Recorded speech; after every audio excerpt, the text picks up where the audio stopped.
ఇక బీజేపీ మూడవ తరానికి సారథి నితిన్ నవీన్ అని కూడా మరి రాయటం అయితే జరిగింది. ప్రపంచంలోనే అతిపెద్ద పార్టీగా అవతరించిన బీజేపీ రాబోయే 3 తరాలకు సరిపడా ప్రణాళికను సిద్ధం చేసుకుని ముందుకు సాగుతుంది. పార్టీ కార్యనిర్వాహక అధ్యక్షుడిగా నితిన్ నవీన్ ఎన్నిక కావటం ఆ పార్టీలో పార్టీ నేతృత్వంలోని ప్రభుత్వాలు యువ నాయకుల్లో జోరు స్పష్టమవుతుంది.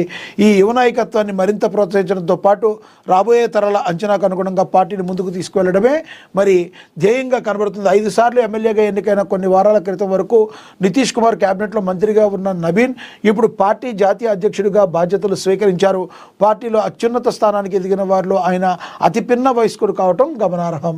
మరి ఈ ఎంపికనే కాదు, బీజేపీ నాయకత్వం ఇలాంటి అనూహ్య ఎంపికలు ఎప్పటికప్పుడు ఎన్నో చేసింది. కానీ జాతీయ అధ్యక్షుడిగా నవీన్ ఎంపిక ఒక బలమైన సంకేతాన్ని అయితే పంపిందనేది కూడా మరి ప్రచురించడం అయితే జరిగింది. ఇక ప్రపంచంలోనే అతిపెద్ద పార్టీగా అవతరించిన బీజేపీ రాబోయే 3 తరాలకు కూడా సరిపడా ప్రణాళికను సిద్ధం చేసుకుని ముందుకు సాగుతుంది.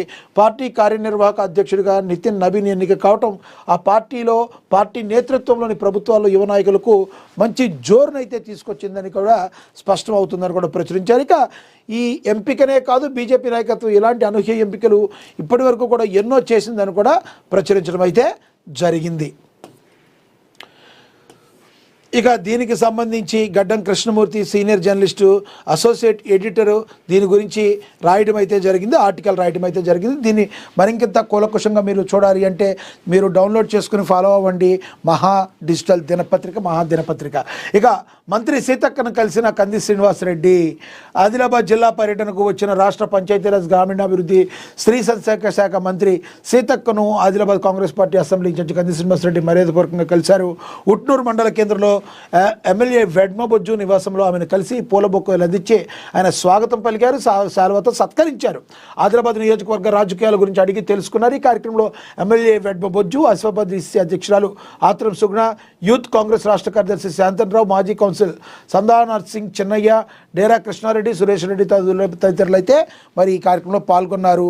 మరి ఎవరైతే మంత్రి ఉన్నారో సీతక్కకు ఆయన సన్మానం చేసి మరి ఆదిలాబాద్ యొక్క పరిస్థితులు కూడా మరి వాళ్ళు కూలంకషంగా చర్చించుకోవడం జరిగింది. ఆదిలాబాద్ యొక్క అభివృద్ధి ధ్యేయంగా ముందుకు సాగుతున్న కంది శ్రీనివాసరెడ్డి ఈ రకంగా సీతక్కరితో మరి ఆత్మీయంగా మాట్లాడటం అయితే జరిగింది.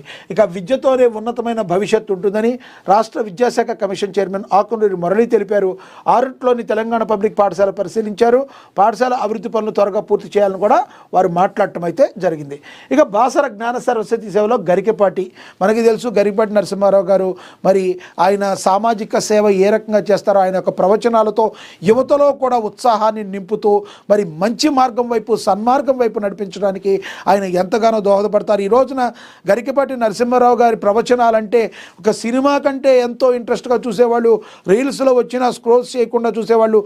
మంచిని చెప్పడానికి హాస్యాన్ని జోడించి చెప్పడం ఈయన యొక్క నైజం. కాబట్టి యువత అందరికీ కూడా మరింత దగ్గరైన పరిస్థితి.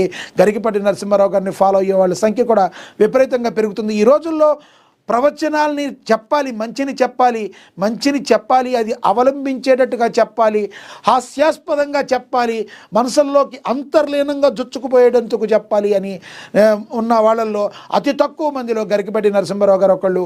మరి అలాంటి ఆయన నిర్మల్ జిల్లా బాసర జ్ఞాన సరస్వతి అమ్మవారిని ప్రముఖ ఆధ్యాత్మికత డాక్టర్ గరికపాటి నరసింహారావు కుటుంబ సభ్యులతో కలిసి దర్శించుకున్నారు.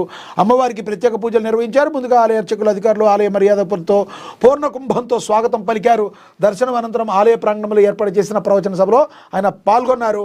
ఆలయ ప్రాంగణంలో 2 గంటల పాటు ఏర్పాటు చేసిన ప్రవచనాలు వినడానికి అధిక సంఖ్యలో మహిళలు, భక్తులు విచ్చేశారని కూడా ప్రచురించడం అయితే జరిగింది. ఇక విబి రామ్జీ వీళ్ళు చట్టాన్ని రద్దు చేయాలని చెప్పి ఎక్కడికక్కడ నిరసనలు అయితే వెల్లువెత్తుతున్నాయి. మరి దాన్ని క్యాన్సిల్ చేయాలని చెప్పి అందరూ కూడా అడుగుతున్నారు. ఇక వచ్చే ఎన్నికల్లో బీజేపీ సత్తా చాటాలని ఎంపీ కొండా విశ్వేశ్వరరెడ్డి అయితే ఆకాంక్షించారని కూడా ప్రచురించారు.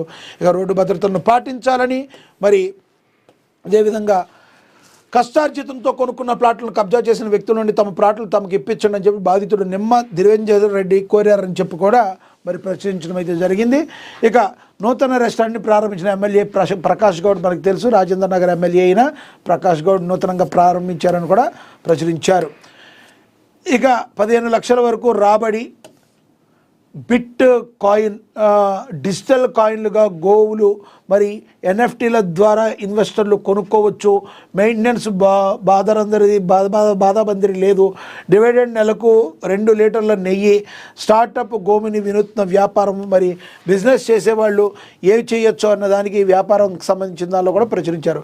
ఇక దేశం విదేశం దానిలో రష్యా నుంచి భారత్ చమురు కొనట్లేదు అని చెప్పి మరి అమెరికా ప్రకటన చేసింది. రష్యా నుండి ముడి చమురు కొనే దేశాలపై తాము 20% అదనపు టారిఫ్ విధించడంపై మొదలెట్టారు. రష్యా నుంచి భారత్ క్రూడ్ ఆయిల్ను కొనుగోళ్లు ఆగిపోయాయని అమెరికా ఆర్థిక శాఖ మంత్రి స్కాట్ బీసెంట్ ప్రకటించారు.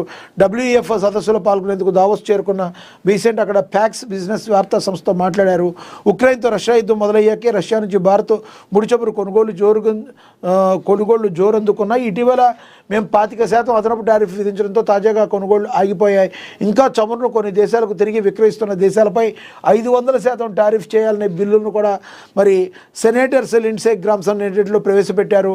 ఆ బిల్లు ఆమోదం పొందుతుందో లేదో వేచి చూడాలి. మరి అమెరికా అయితే ప్రకటించింది కానీ అది కన్ఫర్మ్ చేయలేదు భారత్ ఇంకా. ఇక మోదీ నాకు మంచి మిత్రుడు, త్వరలో బిగ్ ట్రేడ్ డీల్ అని చెప్పి కూడా ట్రంప్ చెప్తున్నాడు. ట్రంప్ భారత్ను వదిలి అసలు ఎక్కడికైనా వెళ్ళగలడా? భారతదేశం ఏంటి, భారతదేశంలో ఉన్న జనాభా ఏంటి, వాళ్ళ వ్యాపారాలన్నీ కూడా మరి మన దేశంతో పోల్చుకుని మనతో మాత్రం మరి మనం బాగుండాలని మనస్ఫూర్తిగా కోరుకుంటుందా అమెరికా అంటే $1 మిలియన్ ప్రశ్న. మరి ట్రంప్ మాట్లాడుతున్నాడు ఈ మాటలన్నీ, కానీ నరేంద్ర మోడీకి కూడా మరి భారతదేశానికి కూడా తెలుసు మరి ఎవరిని ఎప్పుడు ఎలా మరి నొక్కి పెట్టాలి, భారతదేశానికి ఏ విధంగా అయితే లాభం చేకూరుతుంది అనేది మనకు కూడా తెలుసు.